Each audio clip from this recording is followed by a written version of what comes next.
वक्त लगेगा तो भी मुझे पूरा करना है, मुझे उस रास्ते पर जाना है, मैं आगे बढ़ाना है, तो कार्य को करेंगे। अब कांग्रेस के मित्रों को लगता है ये सब अचानक हो गया। ये अचानक नहीं होता है दोस्तों। टीम बीजेपी, भाजपा के लाखों कार्यकर्ता 24/7 365 डेज गुजरात की सेवा में भक्ति भाव से लगे हुए हैं और उसका परिणाम होता है ये रातों रात होता नहीं। ये आए दिन प्रेस कॉन्फ्रेंस करने के कारण जनता का मिजाज नहीं बदलता है भाइयों।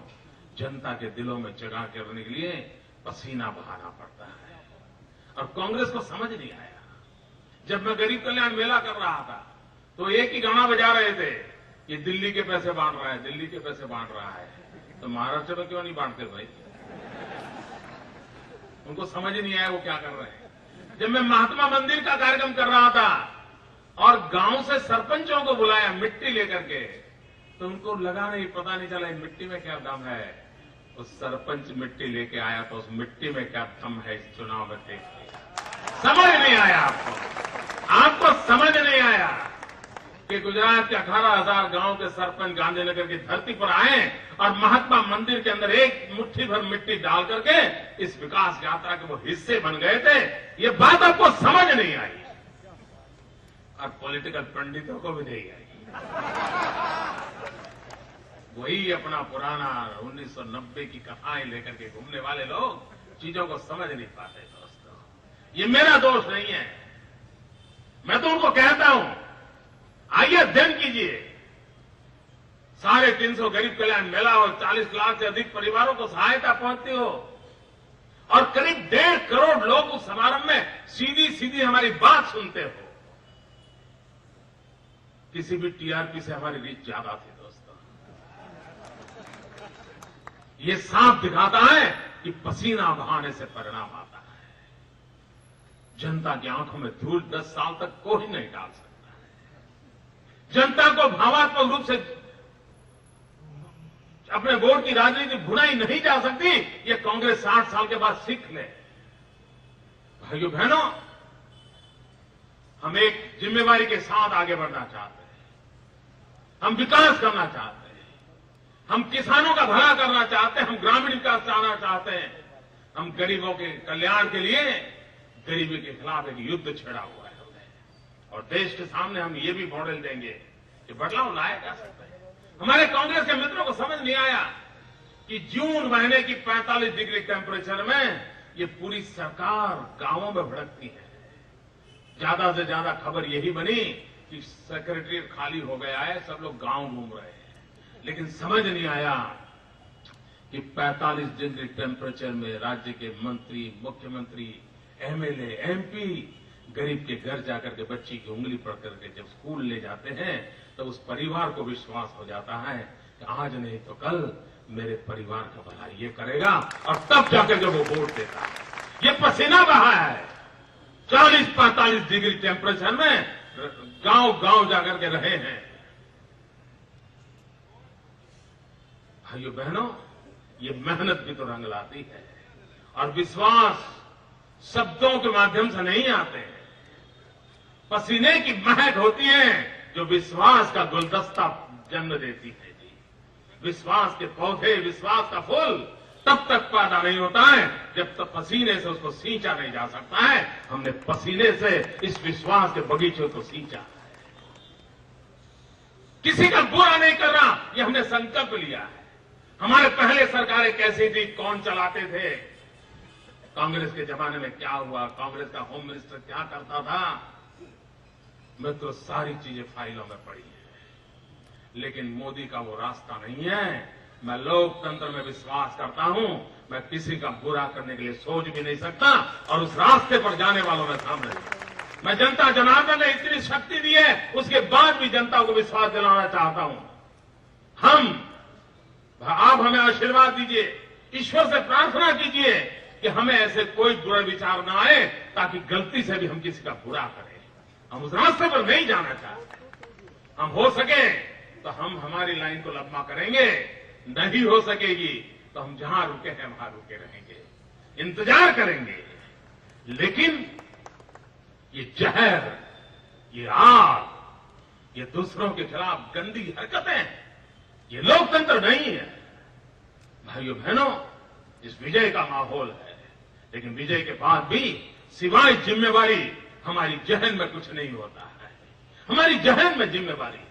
हम लोकतंत्र में पले बढ़े लोग हैं। हम लोकतंत्र के लिए जीना मरना जानते हैं। हमने आपातकाल में लोकतंत्र के लिए जेलों में जिंदगी काटना पसंद कर लिया था। मिसा का काला समुद्र था, लोकतंत्र पुनः स्थापित हो, इसलिए हमने उस लड़ाई को लड़ लिया था। देश के मीडिया पर ताले लगा दिए गए थे आपातकाल में। मीडिया को बिल्कुल घुटनों टेकने के लिए मजबूर कर दिया गया था। उस कालखंड में भी लोकतंत्र का झंडा ऊंचा रखने के लिए लड़ने वाले हम लोग थे। इसी बात को लेकर यहां आगे बढ़ना चाहते हैं। भाइयों बहनों, आइए हम गुजरात की प्रगति को और नई ताकत दें। और मैं पूरे गुजरात को विश्वास दिलाना चाहता हूं, जीत और हार वो लोकतंत्र की व्यवस्था है, लेकिन 5.5 करोड़ गुजराती यही मेरे आराध्य देव है। 5.5 करोड़ गुजरातियों का भला करना यही हमारा सपना है, और सबको साथ लेकर के सबकी भलाई करने का काम करके करना है। शांति और सलामती के साथ विकास की नई ऊंचाइयों को पार करना है। श्रीमान आरसी फर्दू, कभी कभी तो नसीब वाले अध्यक्ष मिल जाते हैं। वो ऐसा नसीब लेके आए हैं, हम हारते ही नहीं है। इतना परिश्रम करते, इतना सरल व्यक्तित्व है उनका। सभी कार्यकर्ता अपने सुख दुख उनके साथ बांटते रहते हैं, और उसके कारण मेरे संगठन को जो लुब्रिकेशन मिला है। संगठन की सबसे बड़ी आवश्यकता होती है लुब्रिकेशन, और लुब्रिकेशन का काम करने की ताकत मेरे प्रदेश अध्यक्ष ने दी है, जिसके कारण हमारी इस संगठन की गाड़ी कभी अटकती नहीं है, रुकती नहीं है, स्पीड में कभी ब्रेक नहीं हो रहा है, वो बहुत तेज गति से दौड़ रही है। ये पूरी भारतीय जनता पार्टी की संगठन की टीम है। संगठन के छोटे बड़े हर कार्यकर्ता हैं जिन्होंने जी जान से इस काम को किया है। मैं गुजरात की जनता को यह भी अभिनंदन करना चाहता हूं। वो निर्णय साफ साफ करते हैं, आधे अधूरे निर्णय नहीं करते। ये साफ साफ निर्णय करने की क्षमता भी गुजरात में गांव गांव तक जो शिक्षा दीक्षा हो रही है, उसके कारण संभव हुआ है। लोकतंत्र की ये भी एक जागृति है। भाइयों बहनों, वोट बैंक की राजनीति का युग समाप्त हो रहा है। मान लीजिए, हिंदुस्तान में से वोट बैंक की राजनीति का युग समाप्त करने का प्रारंभ गुजरात की धरती पर से हो चुका है। विकास की राजनीति का उदय हो रहा है।